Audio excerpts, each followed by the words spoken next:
Good morning, everybody.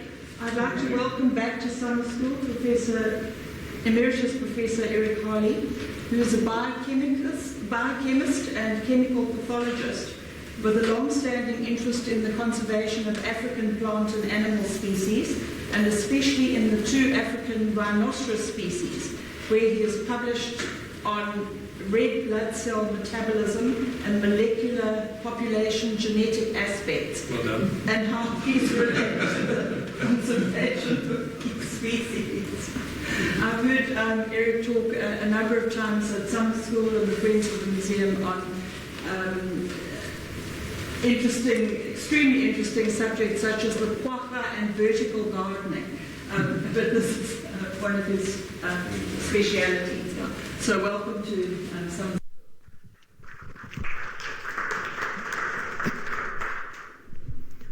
All right, let's have a little bit of light down, see if I can get it to work.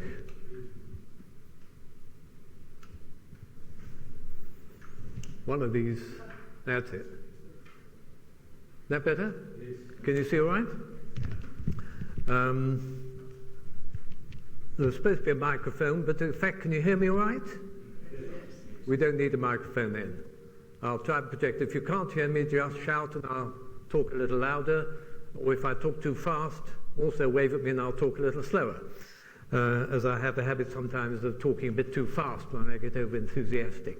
Right, so what we're going to do is talk about the rhinoceroses generally, not just the local ones.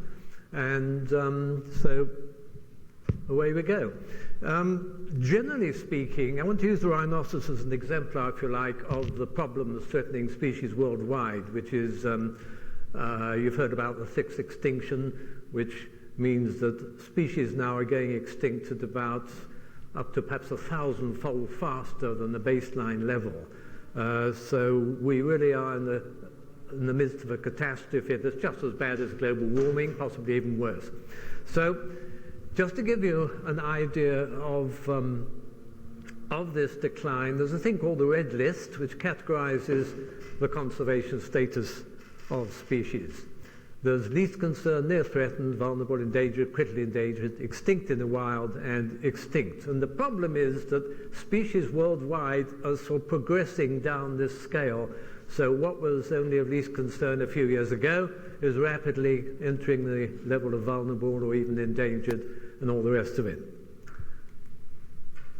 There's a Living Planet Index. That shows since 1970, the abundance of vertebrates has declined by 58%.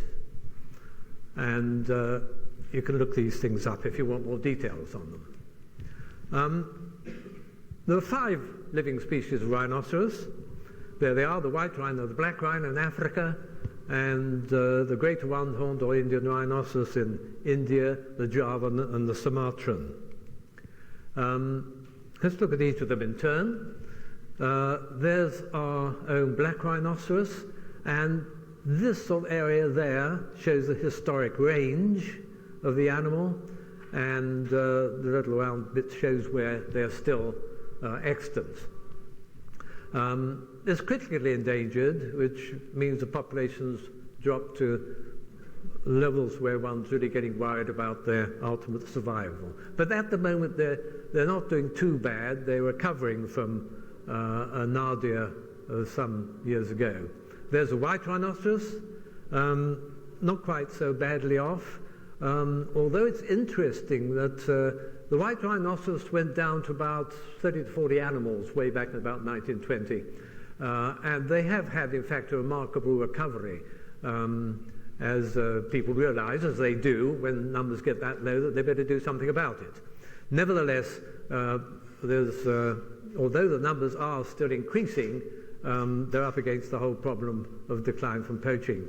There's the historic range, and there's the current range, although this is already out of date. That little red circle there is gone. That represents mostly Goramba National Park in the Congo, but you can see where they are now. There's the greater one-horned or Indian rhinoceros, this lovely plated beast, and that was its range in India, Pakistan originally, and the little bits there show its current range like that. it's doing quite well. There's a good conservation efforts going on, and they're very concerned to try and keep it going okay. On the other hand, there's the Javan rhinoceros. You can see it looks a bit similar. It's closely related. It's also a member of the Rhinoceros genus. This is Rhinoceros sondaicus as opposed to unicornis. It's critically endangered. Populations right down to that level, really low. And that was its historic range.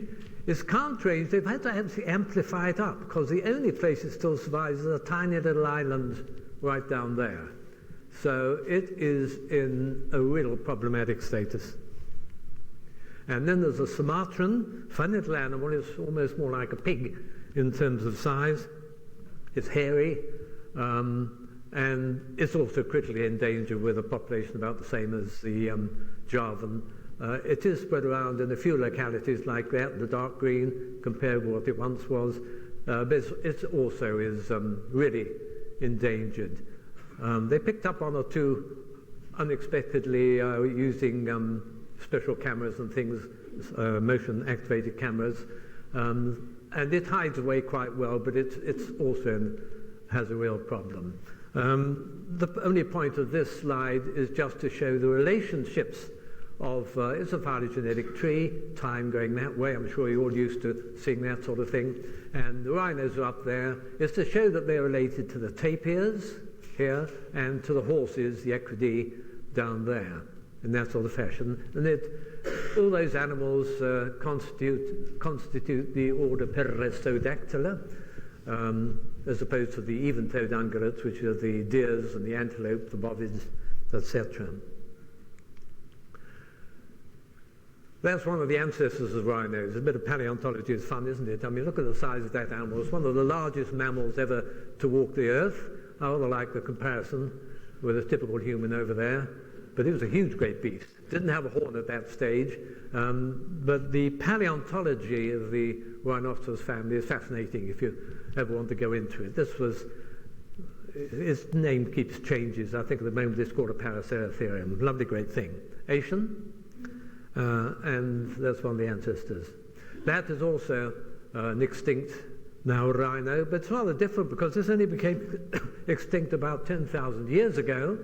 Not, just a blink of time in a way. It had a big hump on there, hairy, roamed it was widespread from Europe right across Asia, and it became, we made it go extinct, of course.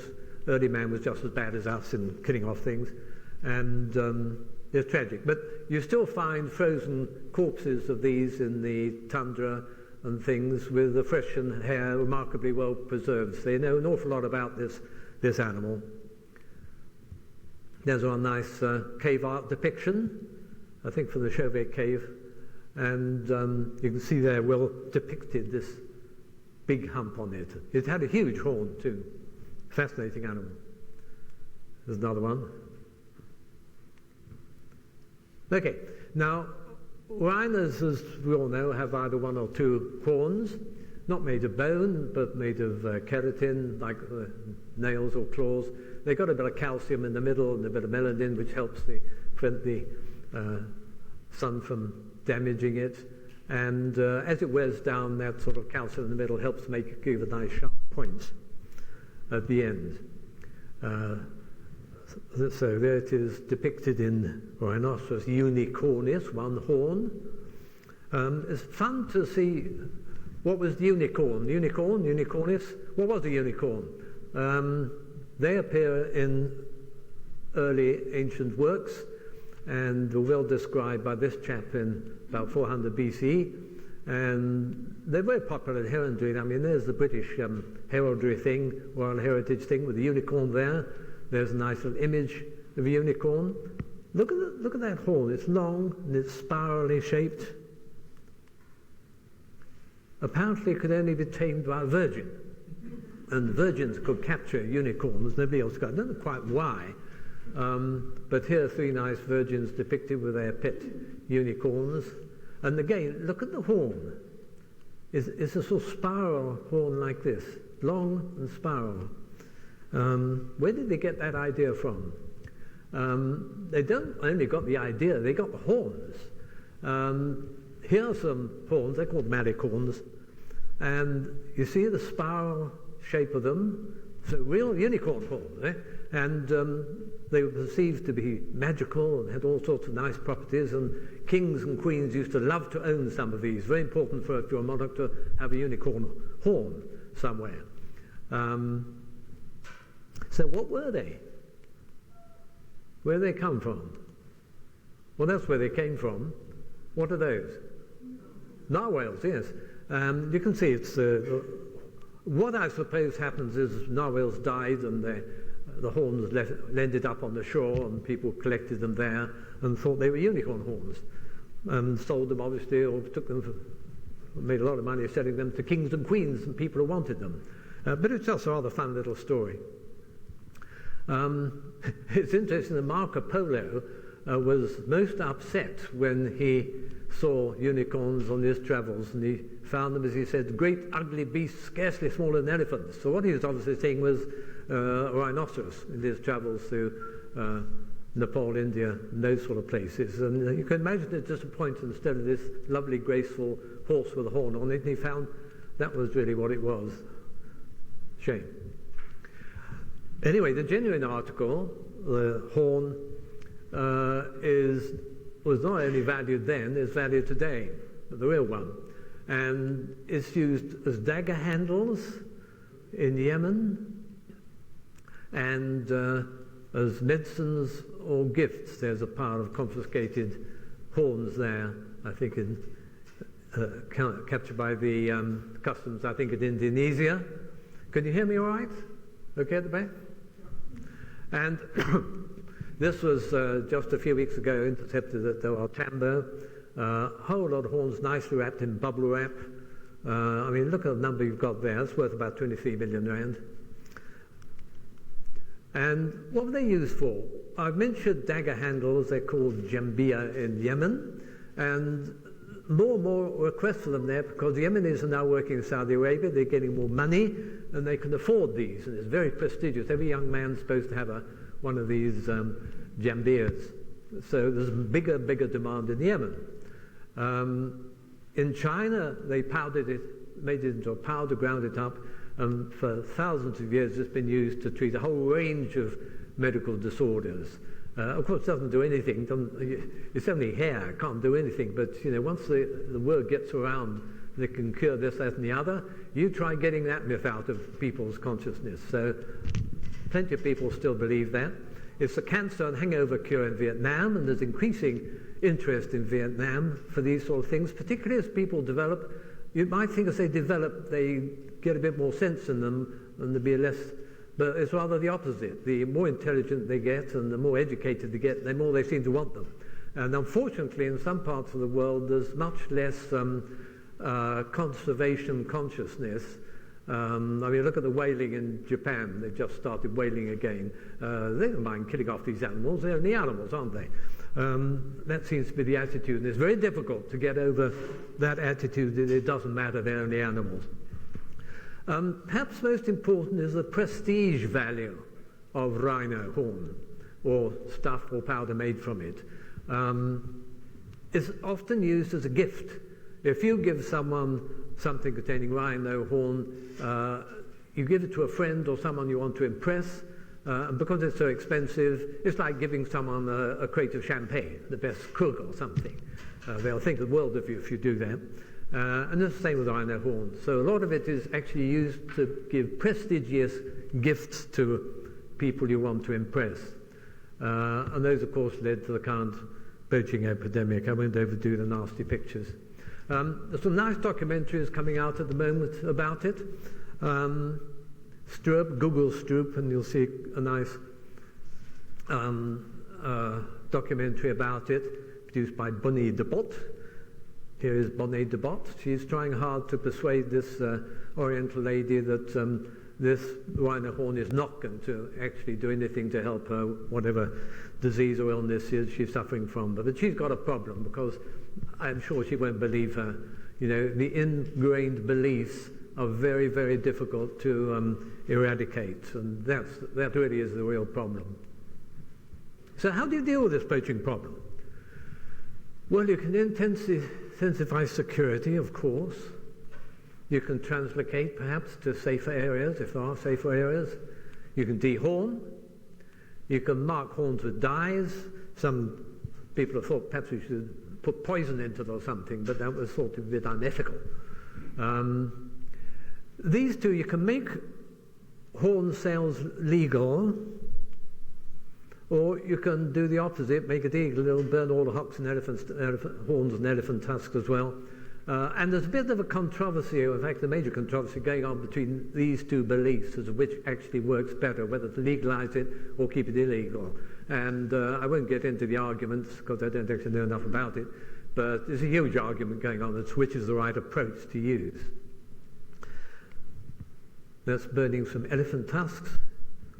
But important, I think, is the bottom line, education and diplomacy in China, Vietnam, because slowly it might get through, and this gentleman has been doing some very nice work, talking to the Chinese and trying to tell them it really isn't a good thing to do. I think he may be able to do a lot of good, and people like him in that sort of way. Translocation. 20 black rhinos were translocated to Rwanda last year. There they are capturing some near Tabazimbi. These ones are going to Rwanda. And there's a nice boma in Rwanda. I've been to that boma, I was there earlier last year for a rhino conference, and there's a rhino sitting happily in there. And it's going to be, after it's acclimatized, got used to it, it'll be released out into the park here. It's called Akagera National Park. It's right on the borders of Tanzania. It's a nice big park. Anyone who wants a nice holiday, it's a very nice place to go. They've got lovely, all the big animals there, and a very nice game lodge and things. Well worth going. It's only a 3 hours drive from Kigali, and if you haven't been to Rwanda, it's certainly a country well worth visiting, fascinating place. I never saw a piece of plastic anywhere in Rwanda the whole time I was there, which is interesting. Okay, unfortunately all translocations don't work. A similar translocation took place also last year to Chad, and everything was going fine, and then suddenly 4 of them died, and they're still not quite sure why. They seem to be malnourished. They weren't poached, but somehow or other they hadn't adapted appropriately to whether it was the drought or vegetation there, but it didn't do well. So the Rwanda one's working well, the Chad one isn't at the moment. But the idea of translocating rhinos back to places where they did live originally, providing, of course, there's reasonable security, at least as good as what we have in South Africa, is obviously a good idea. And most rhinos that are used in translocations do in fact come from South Africa, because of course South Africa has got the best record of all in preserving these animals. I mean, with white rhinos, as I said, they went down to about 30 animals way back in the 1930s, and they bounced right back to the numbers we see now, several thousand. So, you can do well if you have the effort and the interest. What about dehorning? Success is variable. In some places it does seem to work well, and some places have found that after dehorning the rhino they haven't had any more poaching. Other places have found that even for the little stub that remains they'll still come back and poach them. Rhino horn is so valuable, they can get so much money for it, that even the chippings down the side of where it was dehorned, they find it's still worth shooting the animal for that. I think also the attitude of we don't want to go chasing rhinos which haven't got any worthwhile, so let's shoot them and get them out of the way anyway. Ethics, eh? It's also highly expensive, very expensive. You've got to dart the animal, you've got to get the helicopter, you've got to run after it, you've got to find it, you've got to transport everything, you've got to pay all those people to do it. It's expensive, and it's also a bit dangerous for the animal. Darting an animal, and it may fall over and fall in the ditch and injure itself. It's not the safest thing to do, but it's probably better than leaving it with its horn on in many cases. So that's one major approach that's being used. There's the result of some dehorned rhinos. I didn't think at this stage, I didn't think it does the rhino any harm. The horn isn't essential for their survival. Maybe a little bit of a problem perhaps with from predators like lions, but I think at this size I don't think the animal's really in much danger. Interesting. What about modifying rhinos genetically? Have you heard of CRISPR? Who's heard of CRISPR here? Just so I know how to... Only one person heard of CRISPR? Google it. It's the most amazing new genetic engineering technique since we invented mutations. It is really an amazing technique where you can target, you can make specific mutations in DNA. It's a protein, it's got a little bit of RNA on it, which you tailor to the gene you want to modify, and you change that little bit of guide RNA to make the change you want, and you can get it into cells and into embryos and things, and it works. And it is an amazing technique, and you'll be hearing a lot more about it. So remember the word CRISPR. I've forgotten what it stands for, but it is an amazing technique. Okay, but now are we really getting silly modifying rhinos genetically? It could produce rhinos with the horn genes deactivated. Well, dear? Yes, he says, well, look at this. There is a cow that's been dehorned in exactly this way, using CRISPR. And there it is, it's got no horns. So this technique works. That's why I say, remember CRISPR and look it up. It's doing amazing things. And if you're worried about genetic engineering, be worried about this technique. It can use amazing things. You bet your life they're going to be using it on humans soon to correct for genetic disorders. That's okay. But maybe for making us stronger, more intelligent. Watch out. But nevertheless, I'm putting this as a serious possibility because it seriously could produce rhinos with genetically engineered no horns because there's a precedent. Scientists, eh? What can you do with them? I just put this on to make the point about the numbers showing, in this case, continental black rhino numbers, and you see how the precipitous decline from only 1980, it's not long ago, down. But it's the shape of the curve I want to show you, because this is typical of all rhino declines, is they decline precipitously, and then people suddenly realize what's happening. They think, oh, hang on, we ought to do something about it. So then efforts of conservation start, and will either three things happen. Either it stays the same, which is actually it's never going to do that. It's either going to go back up again, like it has done with the white rhino and the black rhino, or it will carry on down to extinction, which looks like that's the way it's going with the Sumatran and the Javan. But hopefully we can turn more of these curves back upwards in the long term. But it just makes the point that people do realize what's happening eventually when things get bad enough. Then sometimes you can get a turnaround when people start doing appropriate conservation efforts. Okay, other causes of population decline, hunting for sport. Well, that doesn't happen now, fortunately, but it was the cause of the earlier decline. I'm sure if you ever read books like The Man-Eaters of Tsavo and things, everybody's all gung-ho, you know, you went out and you made a bag, as they used to call it, and you shot everything in sight and brought it back home and ate some of it and put the rest of it on the wall, and the rest of it was just for fun, big game hunting. Fortunately, we're a bit past that now, but our fathers and grandfathers took part in that and didn't see anything wrong with it. But then there was masses of animals then, weren't there? Habitat destruction, of course. We are, with our population increasing all the time, we're invading areas where these animals occur. Look at what's happening to the Brazilian rainforest. They've got a new president in Brazil who wants to cut down much more rainforest than was going on before. So habitat destruction, the major problem worldwide of decline in all species, not just rhinos. Competition for resources.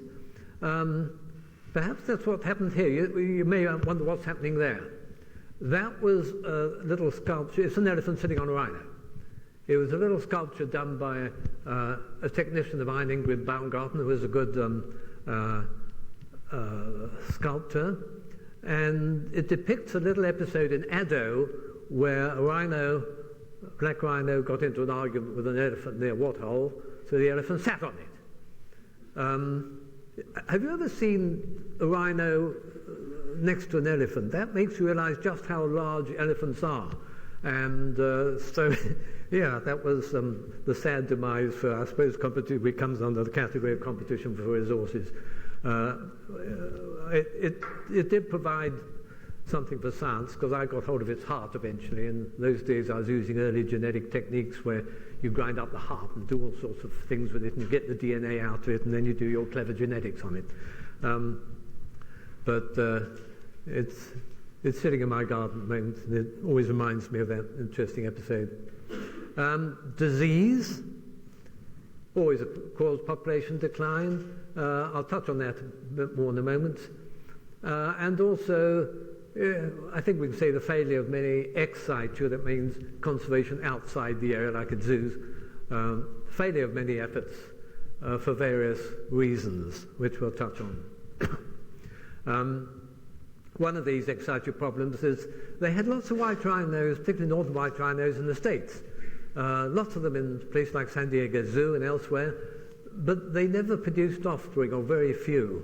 White rhinos just don't breed well in captivity. I think it's a sociological problem, because if you take them back into a wild and put them in their proper place with lots of room and things, then they breed fine. But they just don't do well in captivity. So it was a big disappointment, particularly to the Americans, who assumed we were going to shoot out all our rhinos and they, clever Americans, were going to resupply us again. But that didn't work. Black rhinos, on the other hand, have a high mortality in captivity from hemolytic anemia. And it's interesting, and again, go back to San Diego, they were losing a lot of black rhino from hemolytic anemia, and they didn't know why these animals weren't doing well. And the reason eventually it turned out was that black rhinos are browsers. They eat leaves, not grass. White rhinos are sort of grazers. White rhinos go with their head on the ground eating their big lawnmower, but the black rhinos like leaves and twigs. And what they hadn't realized is that there are some very tight iron-binding agents in the browse that black rhinos typically eat. Strong iron-chelating agents. So it's difficult to get the iron out of browse. So black rhinos have evolved a mechanism for ripping that iron out and getting enough to make their red blood cells and things. The trouble is, take them to San Diego and feed them with alfalfa grass, which is full of iron but doesn't have these chelating agents, and they get iron overload. And they get a condition like a human condition of hemosiderosis, and they die. If you do a post-mortem on them, you find their livers are full of iron. So that was an interesting story. When eventually, the mostly work from a colleague of mine, Don Paglia, found this out, they fed them the more browse, and then, okay, it solved the problem. Now this rather intimidating slide also bears on this. It's comparing red cell nucleotide profiles. Nucleotides are things like ATP and things. The small molecules which are very important for metabolism inside cells. And we were doing the studies on rhino and human red blood cell profiles for reasons I won't go into. But these show these small molecules separated by a chromatographic technique. And there's ATP. Everybody knows ATP. There it is, and some other things. Note the scale there. The scale for the rhino is 10 times less, so it's amplified. They've got almost no ATP in their red blood cells, which was, we published this together with the guy I mentioned, Don Paglia, some years ago, which is fascinating. And in fact, in rhino red blood cells, ATP levels are 50 times lower than in humans. We also found, I didn't show on the last slide, that there was another peak there. We didn't know what this was, so we spent some time investigating and found to our amazement it was the amino acid tyrosine. Let's not worry too much about the biochemistry, what that means, but tyrosine levels are 50 times higher than in human red cells. So this was great fun for us in our laboratory, trying to work out what was going on. And to cut a long story short, we think these represent an antioxidant. It's a very good antioxidant. People know about antioxidants. You all know about antioxidants. You eat them every day, don't you, to make sure that things are kept healthy. And we think they have a novel mechanism for coping with various parasites and red blood cells and things. We think that's what it's all about. But the point is, it's an example of many little understood metabolic differences between mammalian species. That's the generalized point I want to make. We've compared these things, the low ATP and the tyrosine, as I say, in all the rhinos. We looked at blood from all of them. We also compared in their close relatives, the horse and the zebra, and found that they didn't have the low ATP, they did have the low tyrosine. So you can see other mammals didn't have either. You can see how the whole thing evolved. We had a bit of fun following the evolutionary pattern of these metabolic changes like that.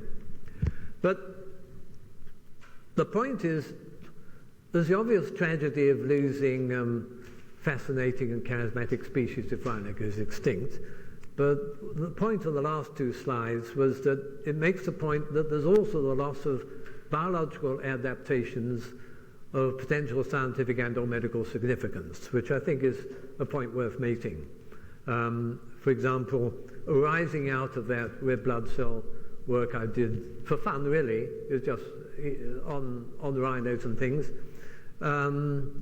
It led me to suggest, it gave me insight, if you like, to, are there any cardiologists or transplant surgeons in the audience?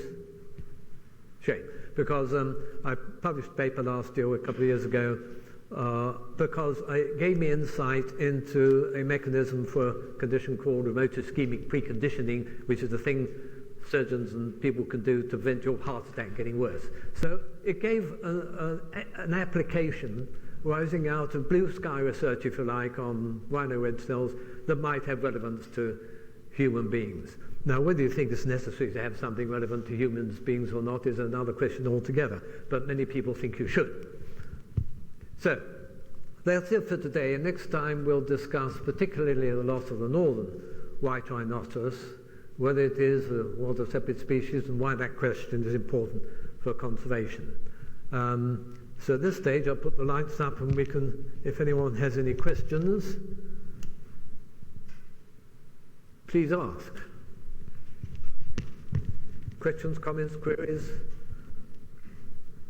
Given the current poaching rates in Kruger alone, which is about one rhino every 8 hours, and the gestation period of the rhinos and the dependence on the mother, do you see any chance at all of survival? Yes, I do. I mean, the simple fact that the numbers have increased to the levels they are now, but it's the balance, isn't it, between good conservation and looking after them well and letting numbers increase, and the poaching on the other hand. And I don't know which way it's going to go, any more than you do. It's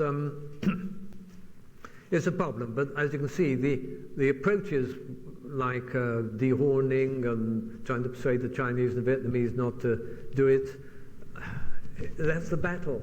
And which way it's going to go, I know no more than you do. Let's just hope. I think for the Sumatran and Javan, they really have a problem. I mean, they're right close. They're also poached for the same reason, although their horns aren't as big, but they're still desirable, and they're still rhino horn. And of course, they're right there where all the people who want them are. So that's even more difficult. But they are making major efforts in the Far East to try and do something about it. But how successful they'll be, we're going to see. Again, many people think you must try and capture all the Sumatran and Javan rhinos that there are and try and take them, excite you to somewhere safe, a zoo or something, or somewhere you can look after them. Again, whether that'll work, I don't know, but it may be better than just leaving them to be quietly poached to extinction in the national parks. And of course, the people at the top of poaching, they don't mind if numbers go down really small. The less there is, the better and more valuable their stocks are. They've probably got big stocks, and that'll look after them and their holidays in the Bahamas for the next 20, 30, 50 years. I mean, the attitude of the poaching guys at the top is one of the old problems of humanity, isn't it? That sort of attitude. What can you do? I just want to ask about the genetic, proposal of genetically engineering a rhino not to have a horn. that's, in a sense, that's a different thing. It's genetically different. It's not actually a rhino then. You know, once you sort of dehorned it. Oh, I think I contest that point. Well, I mean, it's not like you're conserving a rhino per se, because you're conserving a kind of genetic variation. And, you know, once you've lost that horn gene, is there a way of... Is it still a rhino? I mean, I don't know. Well, I mean, it's a very good point. It's a very good point, a very good philosophical point, needing a lot of discussion. Yes, is it still a rhino if it hasn't got its horn? Of course, down the line, you could always get it back again. You could reverse that very easily using exactly the same technique. So, if you like, it's temporary. You could have a holding stock of dehorned rhinos, from which down the line, when enlightenment comes to the world, yes, you could restore it. I think it's just fascinating because I'll talk about sort of whether you could even get them back from extinction in the next lecture, but it is phenomenal the progress that's being made in genetic methods and things over the last few decades. I mean, when I did my original degrees, Watson and Cricket only just discovered what DNA was. And but to see what they can do now and the things they can do, particularly with this technique, CRISPR, and other techniques, particularly embryological and techniques as they come along, it's amazing what they can do. But it all may be too little too late. But one must toss about all the ideas and see which at the end of the day may work. But yes, is it a rhino when it hasn't got its horn? Is that cow really a cow? Well, it produces milk, which is probably the point. Yeah. How will CRISPR evolve, and what's the implication for human beings? I mean, why yes, I mean, people are a bit worried about this because there's a huge ethical debate on whether you should genetically modify humans, obviously. People don't mind, people are a bit worried with animals. I mean, people are a bit worried about that hornless cow and those sort of things, whether you should be doing it. And it makes for a great ethical debate, of course. The problem, of course, with humans, and people have been wanting to genetically engineer humans for years to cure inherited metabolic disorders, which was the main area I used to work in when I was in medicine. And you'd love to be able to cure some of the nasty diseases like Tay-Sachs disease, perhaps even Alzheimer's down the line, but if you can find more and more metabolic work is finding what the metabolic causes of things like, say, Alzheimer's is. If you can find it's just that little gene there, and all you've got to do is change the base in that DNA, and you won't get Alzheimer's or some other terrible disease, or you can cure some disease which can kill your little child in the next few years. Obviously, everybody will want to do it. The trouble is, of course, is when you take the next step and say, oh, if I can do that, I'd like my child to be more intelligent or stronger or fitter or this, that, and the other. And you bet your life that there'll be people wanting to do that. They'll be rich enough to get some medical people with, shall we say, different criteria about these things to do it. There's always been some suggestion that somebody has already done that, I think in China or somewhere, with humans, and you're on that slippery road to eugenics. So, yeah, that's the debate. Comment, I saw a video of a battle between a rhino and a hippo at a waterhole. Oh, yeah. And the rhino had been dehorned, and the hippo pushed the rhino into the water, and it drowned. Well, that's fascinating. So that's fascinating. I hadn't heard of that one. That demonstrates that those horns are necessary out there in the wild. And the hippos are big animals. They've got these huge tusks. So you made a very good point for the fact that a dehorned rhino is at some vulnerability because it can't defend itself, and it can't defend itself against elephants who want to sit on them either. So yeah, it is a problem, or maybe. Whether it's a significant problem, whether you do better by dehorning because then the major predator, the poachers, won't necessarily go for them, whether that will balance out against the sort of thing you're saying. I heard they even go, even if there's a small sliver left. They still Well, exactly. They do. If it's a sliver left, they'll go for it. I'm just wondering, in India, a lot of the Asian elephants have automatically. Can you speak up a bit? The Indian elephant, for example, they, because of poaching in the past, they now produce a lot of elephants. Only the male carries tusks, but some of them are tuskless. And so I'm just wondering, in the same context of what we're doing with rhino horn, has it been thought of for elephants in Africa? Well, interestingly that you say that, because elephants in Addo are becoming tuskless. Like India. Like in India, the same thing. Why? Because people shoot them for the ivory. You go for the ones with the big horn, big tusks. And this dates right back since the days of hunting. When again, hunting, you wanted nice big tusks. So if you saw a herd of elephants, you'd shoot the one with the best tusks. And that's been going on even from big game hunting, and now down with poaching.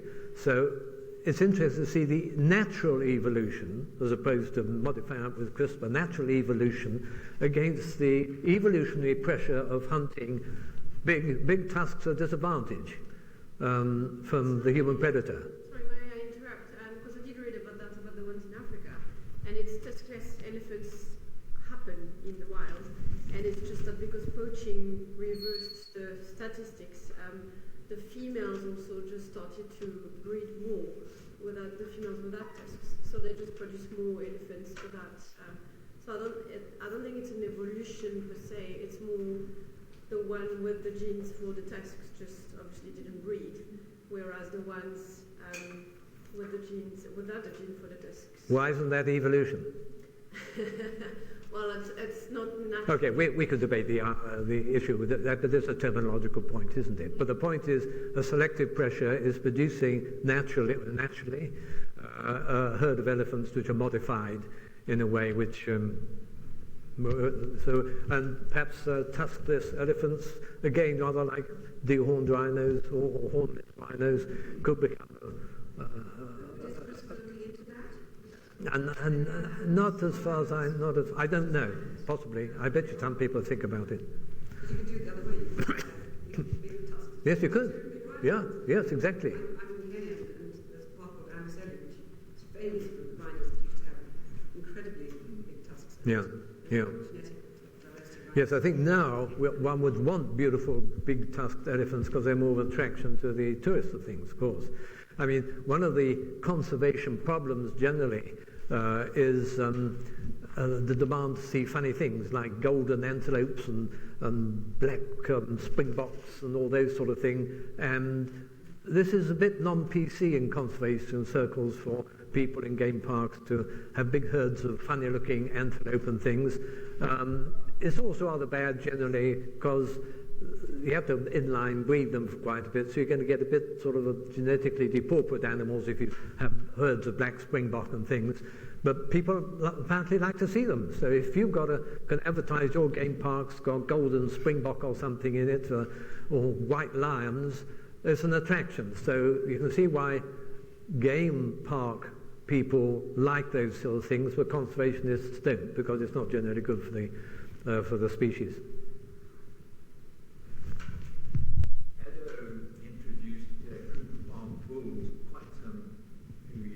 Yeah. I go there often.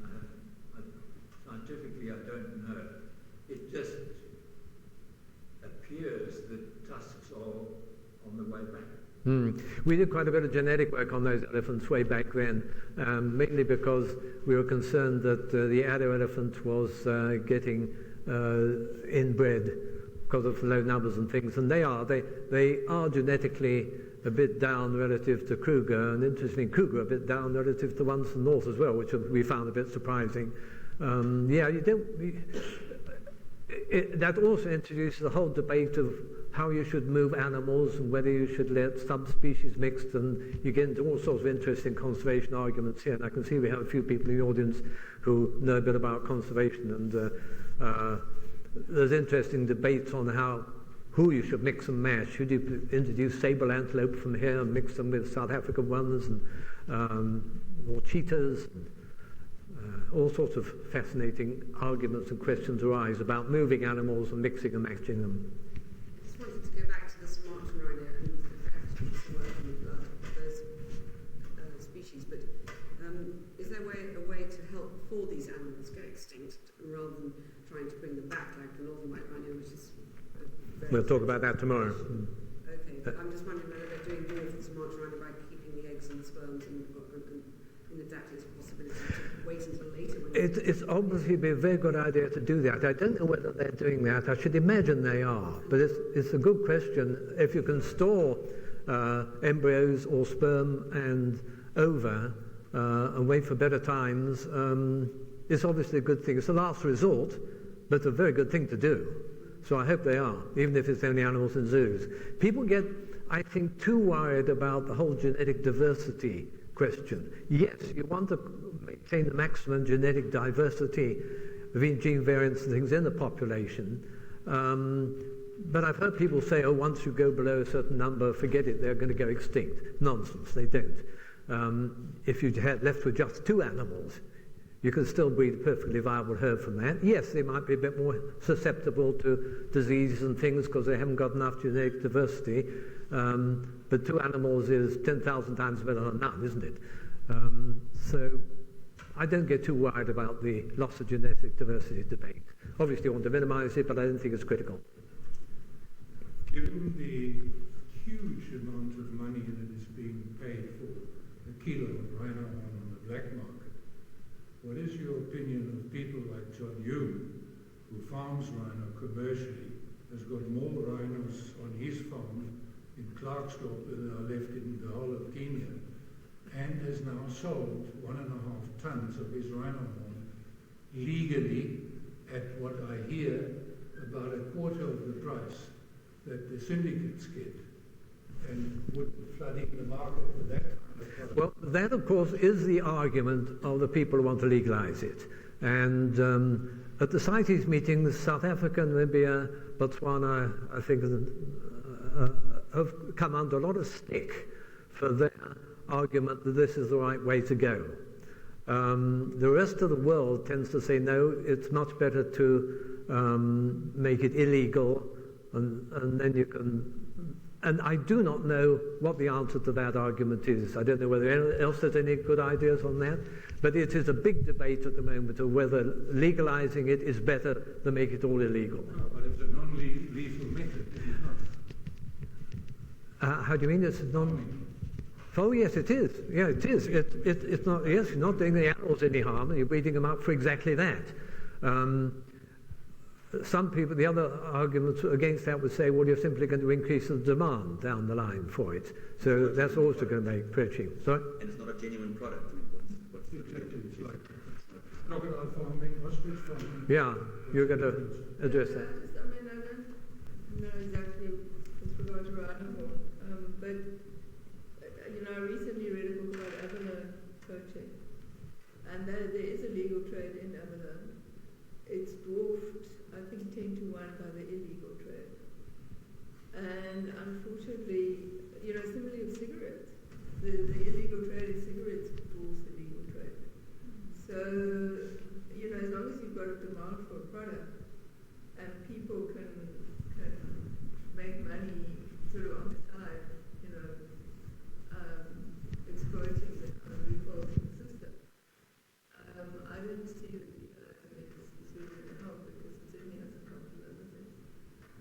It's, and I think there's a real possibility that demand would be exponential because there are a lot of people